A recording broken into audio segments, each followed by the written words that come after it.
నమస్కారం అండి.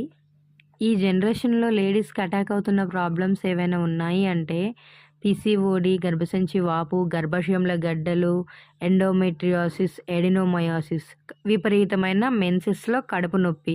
ఎవరికైనా ఈ ప్రాబ్లమ్స్ ఉన్నాయి అంటే హోమియో వాడుకోండి. చాలా బాగా రిజల్ట్ ఉంటుంది. క్లియరెన్స్ కూడా అవుతుంది ఉన్న సమస్యలన్నీ. మనం ఎంత జాగ్రత్తగా ఉన్నా సరే ఈ ప్రాబ్లమ్స్ ఇప్పుడు మనకు అటాక్ అవుతూనే ఉన్నాయి. ఎందుకంటే పైన చెప్పిన ప్రాబ్లమ్స్ అన్నీ నాకు ఆల్రెడీ అటాక్ అయ్యాయి. 7 ఇయర్స్ అయింది ప్రాబ్లమ్స్ వచ్చి. గత 1 ఇయర్‌గా నేను హోమియో వాడాను. 8 మంత్స్‌కే ప్రాబ్లమ్స్ అన్నీ క్యూర్ అయిపోయాయి. ఎవరికైనా యూజ్ అవుతుందని ఈ వీడియో నేను షేర్ చేశాను. విజయవాడలోని Pranavi homeo clinic. Doctor name వచ్చేసి సిహెచ్ సాంబమూర్తి గారండి. నేను స్క్రీన్‌పై నెంబర్ షేర్ చేస్తాను. మీకు ఎవరికైనా యూజ్ అవుతుందనుకుంటే ఈ నెంబర్‌కి కాల్ చేయండి. ఎవరికైనా ప్రాబ్లమ్స్ ఉన్నాయి అనుకుంటే వాళ్ళకి షేర్ చేయండి. Thank you.